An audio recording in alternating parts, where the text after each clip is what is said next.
कह रहा है कि ननु एवं पुरुषे अपि दुख शक्ति तिरुभाव एव मोक्षस्तु। ऐसा कह दो कि पुरुष में भी क्या हो गया, दुख का तिरोभाव हो गया, दब गया, यही मोक्ष है। मतलब कहने का मतलब ये है कि पुरुष का दुख स्वभाव है, थोड़ी देर के लिए दब गया, ऐसे ही मोक्ष मान लो। क्या दिक्कत है, मोक्ष मान लोगे तो मोक्ष के सारा उपदेश और विधियां सब सार्थक हो जाएगी, वेद भी सिद्ध हो जाएगा, प्रमाणिक हो जाएगा। लेकिन हमारी बात कौन वाली, दुख स्वभाव है, ये ठीक है, ऐसा हो गए तो पुरुषे अपि दुख शक्ति तिरुभावे मोक्षस्तु इति चेत। सिद्धांति करेगा ऐसा कहे पूर्व पक्ष तो करेंगे ना, नहीं कर सकते। क्यों नहीं कर सकते, दुखात्यंत निवृत्ते एव लोके पुरुषार्थत्व अनुभवात् श्रुति स्मृतयो पुरुषार्थत्व सिद्धेश्च। कुछ देर के लिए तिरोहित तो हो जाना, ये तो लोक में भी नहीं मानते लोग। बोले यार कुछ देर के लिए कोई जाता है वैद्य के पास, कहते हुए देखिए दवाई देता हूँ, जब तक दूंगा दर्द शांत रहेगा, जब तक दवाई का असर होगा तब तक शांत हो जाएगा, फिर इसको कोई मानते हैं उपाय? तो करेंगे लोक में भी जो दुख की आत्यंतिक निवृत्ति है, लोक में उसी को पुरुषार्थ लोग मानते हैं। ये होना चाहिए कि एक बार निवृत्त हो जाए तो फिर दुख पुनः ना लौटे, वही सबको इष्ट है। और श्रुति स्मृतियों पुरुषार्थ, और श्रुति स्मृतियों में भी इस प्रकार के ही मोक्ष को कहा गया है।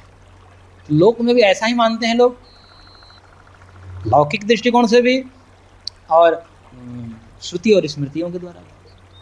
ये दोनों ही आत्यंतिक दुख नाश को ही मोक्ष कहा गया है। थोड़े देर के लिए दब जाना और फिर प्रकट हो जाना, इसको मोक्ष कोई नहीं मानते। तो लौकिक दृष्टिकोण और श्रुति स्मृति, इन तीनों दृष्टिकोणों से पुरुषार्थ वही है जो दुखों का अत्यंत नाश है। तिरुभाव और आविर्भाव ये पुरुषार्थ नहीं। न तो दृष्टान्तयोः इव तिरोभाव मात्रस्येति, और इन दोनों दृष्टांतों में तिरोभाव मात्र को कोई भी मोक्ष नहीं मानता। किंच दुख शक्ति तिरोभाव मात्र से मोक्षत्वे कदाचित योगी ईश्वर संकल्पादिना शक्ति उद्भवस्य भ्रष्ट बीजेषु इव मोक्षेषु अपि संभवेन अनिर्मोक्षापत्तिरिति। करेंगे यदि ऐसा मानोगे कि दुख का तिरोभाव ही मोक्ष है, यानी कि दुख कुछ देर के लिए दब गया, यही मोक्ष मानोगे, तो करेंगे तिरोभाव मात्र से मोक्षत्वे, तिरोभाव मात्र ही, दुख का तिरोभाव दब जाना ही मात्र मोक्ष स्वीकार किए जाने पर कदाचित कभी योगी ईश्वर संकल्पादिना, कई मान लेंगे योगी योगीश्वर, कोई योगीश्वर आ गया, योगीश्वर ने संकल्प कर दिया, तो फिर क्या हो गया, योगीश्वर का संकल्प ऐसा होता है कि जो कुछ चाहना चाहे वो सब कर देगा, यदि संभव है तो। यदि प्रकृति के सिद्धांतों के अनुकूल हैं, भगवान के सिद्धांतों के अनुकूल जो कुछ भी है वो योगेश्वर कर सकता है। तो अब मान लो कि ऐसे कुछ देर के लिए अनुष्ठान किया, वो सारा श्रुति के अनुसार अनुष्ठान किया, तत्व ज्ञान प्राप्त किया, उसका फल क्या हुआ, मोक्ष। वो कैसा मोक्ष, जो दुख का थोड़ी देर के लिए तिरोभाव हो गया, ऐसा हो गया मान लीजिए। तो कोई योगीश्वर आएगा और संकल्प करेगा, तो वो जो मोक्ष में गए हुए जीवात्मा है वो पुनः तो सबका करा धरा है, फिर पानी में हो जाएगा। तो करें कदाचित योगेश्वर संकल्प आदि ना, योगेश्वर के संकल्प आदि के द्वारा, जैसे शक्ति उद्भव से भ्रष्ट बीजेषु इव, जैसे भ्रष्ट बीज में, भुना हुआ बीज में जैसे योगेश्वर संकल्प करता है तो उसमें भी अंकुरण हो जाता है, इसी की भांति मोक्ष में गया हुआ जीव को भी वो संकल्प कर देगा तो नीचे, तो फिर उसका किया धरा है सब मटिया मेट हो जाएगा। ऐसे यहाँ योगेश्वर ऐसे ऐसे हैं, कर देंगे संकल्प तो आना पड़ेगा, करे कि नहीं, चाहे कोई भी कुछ भी कर ले, वो अब उस अवस्था से नीचे नहीं गिर सकता। हाँ, नहीं फिर दुख में नहीं आ सकता, फिर दुख में आएगा तो फिर इतना किए कराने का क्या फायदा। इससे अच्छा तो स्वर्ग आदि में जाकर के फिर वापस आ जाता। अब बिना ये सब के काम धाम किए, इतना कठिन परिश्रम किए ही। तो भ्रष्ट बीजों की भांति मुक्तेषु एवं, मुक्त हुए को भी संभवेन अनिर्मोक्षापत्ति, फिर तो अनिर्मोक्ष हो जाएगा, यानी कि मोक्ष कहाँ हुआ, पुनः बंधन की आपत्ति आ जाएगी। पर ऐसा नहीं होता। एक बार जो मोक्ष में गया तो भगवान भी नहीं नीचे भेज सकते, भगवान भी नहीं, भगवान भी उसे अन्वय भी नहीं करते, जाइए थोड़ा कुछ कर आइए, तब वो आता है। अधिकार पूर्वक वो भी नहीं बोल सकते, क्यों? कि उन्होंने बनाया है।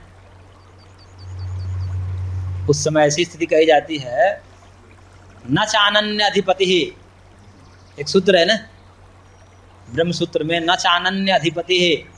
उस अवस्था में उसके ऊपर कोई नहीं होता जो उस पर शासन चलाए, क्योंकि एक ऐसी स्थिति होनी चाहिए जिसके बाद हमारे ऊपर कोई नहीं है। सब चाहते हैं ना ऐसी स्थिति, इसलिए तो हेड बनना चाहते हैं, हमारे ऊपर कोई नहीं है। प्रधानमंत्री बन जाने के बाद भी वो भी बेचारा चंगुल में रहता है, उसके भी जो है विदेशों से इतने शासन चलते हैं, वो भी स्वतंत्र निर्णय नहीं ले पाता प्रधानमंत्री होकर के भी। और राष्ट्रपति तो खुद प्रधानमंत्री के बस में ही रहता है, वो उसका तो कोई बस ही नहीं चलता। भारत का राष्ट्रपति ऐसा है। अब कोई राष्ट्रपति बनना चाहे वो भी क्या है, अधीन है। प्रधानमंत्री बन जाए वो भी जनता के अधीन है, 5 साल में जनता हटा देती है।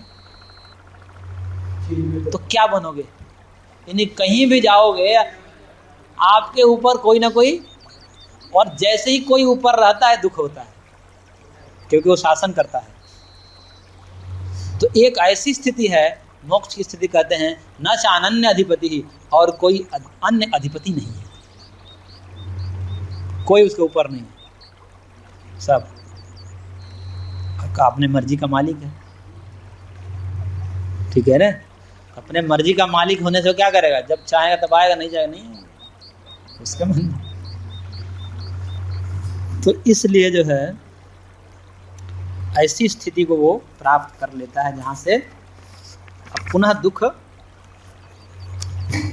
नाटक कर लेता है। वो अलग बात है जीवों के, उसके लिए। जैसे ये सब मुक्त पुरुष हैं, स्वयं महर्षि कपिल क्या हैं? भगवान विष्णु के अवतार हैं, मुक्त पुरुष हैं, लेकिन आए हैं किस लिए? लोक कल्याण के लिए। लोक कल्याण के लिए आते हैं, क्योंकि नहीं आते तो कौन उपदेश देता? नहीं तो क्या इस तरह था अंध परंपरा हो जाए, जो जाना है वो आकर बताए नहीं, और जो नहीं जाना है वो बताने लगे, तो फिर अंध परंपरा। अंधे नहीं हो नियमाना यथा अंधा, अंधे अंधे को रास्ता दिखाए, ऐसा हो जाएगा ये जगत। इसलिए वो लोग आते हैं और सब दिखाते हैं, उपदेश करते हैं।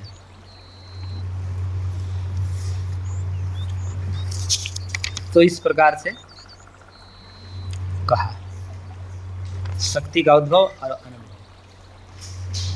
अब यहां से एक प्रकरण पूरा, स्वाभाविक बंधत्व निराकरण हो गया, यानी कि जीव जो है स्वभाव से बंधन में नहीं है, ये बात सिद्ध हुई। तो अब प्रश्न उठता है, स्वभाव से नहीं बंधन है, किसी निमित्त से बंधन मान लें। नैमित्तिक बंधन, 2 प्रकार के बंधन है, स्वाभाविक बंधन, नैमित्तिक बंधन। तो अब प्रसंग ये उठेगा कि स्वाभाविक बंधन न सही जीव की, लेकिन नैमित्तिक बंधत्व स्वीकार कर लिया जाए भिन्न भिन्न निमित्तों से। वो निमित्त अभी आए, निमित्तों की चर्चा होगी।